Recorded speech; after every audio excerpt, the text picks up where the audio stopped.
এখন বর্তমানে সোশ্যাল মিডিয়াতে একটা বহু চর্চিত বিষয় হচ্ছে এসআইআর। তো এসআইআর নভেম্বর মাসে হচ্ছে, এটা তোমরা জানো। অলরেডি আমিও একটা ভিডিও বানিয়েছি সেখানে।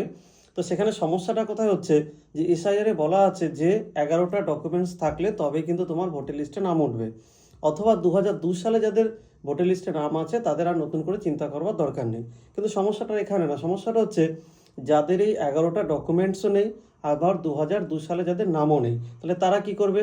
অনেকে বলছে যে কি, যে সিএএ যদি থাকে তাহলে নাকি সেটা সমস্যাটা মিটে যাবে। কিন্তু কোনো অফিসিয়াল ওয়েবসাইটে আমি দেখতে পেলাম না যে সিএএ যদি থাকে তাহলে তারা এই মানে এই যে ভোটার লিস্টে নাম তোলা নিয়ে নাকি সমস্যা এড়াতে পারবে, এমনটা কিন্তু কোনো ওয়েবসাইটে এখনও অফিসিয়ালিভাবে কিন্তু দেওয়া নেই। এটা একটা বড় সমস্যা। আর দ্বিতীয় কথা, যে হ্যাঁ এসআইআর দরকার, যার ফলে যেসব অবৈধ ভোটার আছে সেগুলো বাতিল হওয়া দরকার, এটা ঠিক কথা। আর একটা বড় কথা হচ্ছে এই 2002 সাল যে দেখালো, এখানে আরেকটা বড় বিষয় হচ্ছে যে আমি কিছু আমার ব্যক্তিগত পরিচিত আমি লোকজন দেখলাম, যারা হয়তো দেখা গেলো জাতিতে মুসলমান, তাদের দেখা যাচ্ছে তাদের পুরনো ডকুমেন্টস অঢেল, কোনো অসুবিধা নেই। কিন্তু যারা অনেকে আছে হিন্দু, কিন্তু তাদের এই ডকুমেন্টস একটাও নেই, তাহলে তারা এই মুহূর্তে কী করবে? অনেকেই আমাকে জিজ্ঞাসা করছে। তাহলে এর একটা অবশ্যই সুরাহা থাকা দরকার।